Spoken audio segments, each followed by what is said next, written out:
and it fucking worked. But dude, my workout that day was fucking terrible.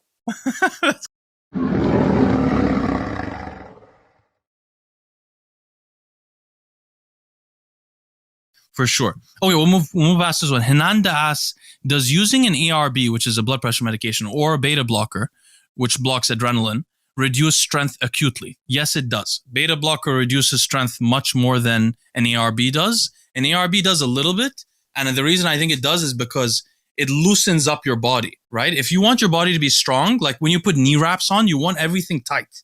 So if you want your blood vessels, if you want to be the strongest you can, be hypertensive. You want high hypertension. Like you want your nose bleeding like Larry Wheels. You want all of that stuff. So everything's tight. I didn't know that about beta blockers. So they make you weak, huh?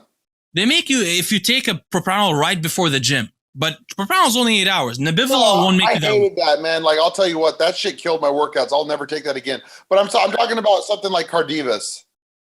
Carvedilol does that a little bit differently because it has a different effect on the alpha adrenaline receptors. But yes, anything that's in your system, it will reduce adrenaline. The way Clen makes you stronger, beta blockers make you weaker.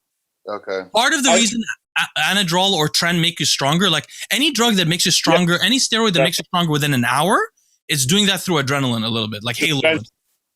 Huh? Yeah, it's like test suspension. I usually take that before I train when I was obviously taking gear. But I feel anything that will prevent you from allowing that adrenaline to kick in when you're doing that fucking heavy set is obviously counterproductive in regards to, Exactly.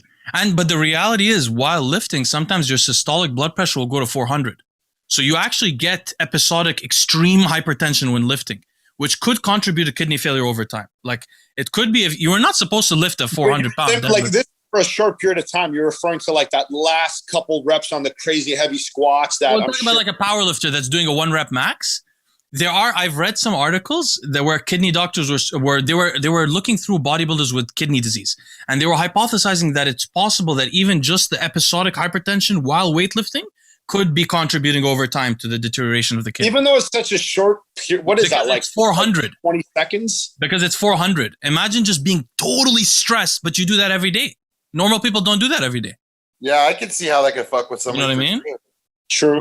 But hopefully it's not. I mean, it's obviously not as bad as having hypertension all the time. Okay, so Arana Matthew says, have you...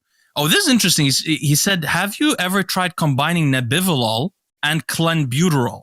Nebivolol is a beta blocker and clenbuterol is adrenaline agonist. And then he said, would it be similar to using the drug GC1? So I think he's thinking GC1 is that thyroid drug that doesn't affect your heart. So if you wanted to do that, you would want to use like T3 with a beta blocker, which I've been doing a little bit recently, experimenting with it. It does something similar to that. It wouldn't do it completely. But I've never tried combining clenbuterol with a beta blocker because that's ridiculous. There's no reason to do that. I honestly, I'm on Cardivas and I took like 40 mcgs of Clen the other day. Did you really? Usually it would fuck me up, like it would get me jittery because, dude, I haven't taken Clen in forever. I took pharmaceutical grade 40 mcgs. And I didn't feel a fucking thing. So I think it definitely cancels that shit out, dude. Neutralized. Yeah, it blocks it up. He tried it anyway. This is crazy.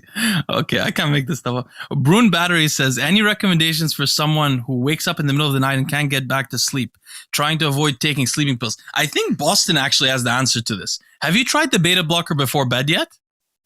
I hate it. Beta blocker before bed was good, but I woke up tired and I had to train later in the day. I was so fucked up. I took the Cardivas with the 40 mgs of propranolol before bed. And don't get me wrong, dude. I woke up with no anxiety and I took a lot of drugs the day before. That was the day I took 7 cc's. Oh, really? I took the propranolol because I was like, I don't want to wake up all fucked up. And it fucking worked. But dude, my workout that day was fucking terrible. That's great. Did you get like ample amount of meals with a good nap in prior to training that night? Oh, dude, that stuff makes you into a zombie, that propranolol. I'm sure if you take it consistently like Leo does, it doesn't affect you as bad. But I just threw it in one day and it fucking destroyed me. No, the first time it's too powerful. Yeah, for sure. But just to answer his question, though, the reason why people wake up in the middle of the night, normally when you wake up, cortisol and adrenaline, they start rising like 3 hours before you wake up, and then they wake you up.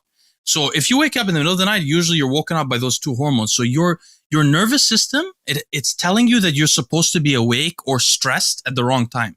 So you could block it with like Seroquel, which will block a lot of the receptors and keep you awake. If you do that maybe for a month, you might regulate it, the circadian rhythm. Or you could take something like a beta blocker. But if you take it before bed, you might have nightmares. I get nightmares. Leo, I want to add to this question because I feel like it's very common. I have a lot of friends and myself and family members. They get up in the middle of the night to pee. I think it happens to everybody, right? But they cannot go back to sleep. Do you feel taking anything that's not a beta blocker, maybe something on the more natural side prior to sleeping would help you just maybe go into deeper sleep so you don't have to pee till you wake up? This is such an interesting question. You know, there are some people who take drugs to make themselves retain more urine while they sleep so they don't wake up to pee. But the problem is those drugs are associated with bladder cancer. You're not supposed to keep that urine in. The only solution to this is to drink less water before you sleep if you wake up because of that. Otherwise, I train at night, so for me it's clockwork. Like I always wake up to piss.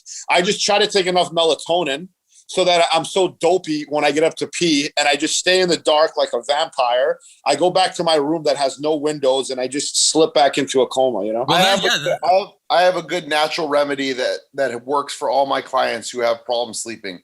200 mgs of 5-HTP. Okay. 10 milligrams of melatonin. GABA, usually just the dose recommended on the bottle. And what else do and 3 caps of ZMA.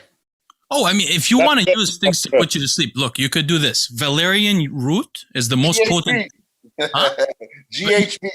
Yeah, you could use GHB. You could use valerian root, glycine, like 3 grams of glycine, taurine, melatonin, Bacopa monnieri. All these things are, the other ones are GABAergic. Combine that with melatonin.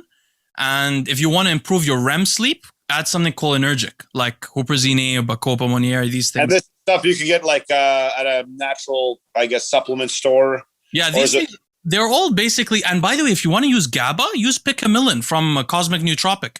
You can find picamilin, which is GABA combined with niacin, the B vitamin. If you combine them together, it gets into the brain.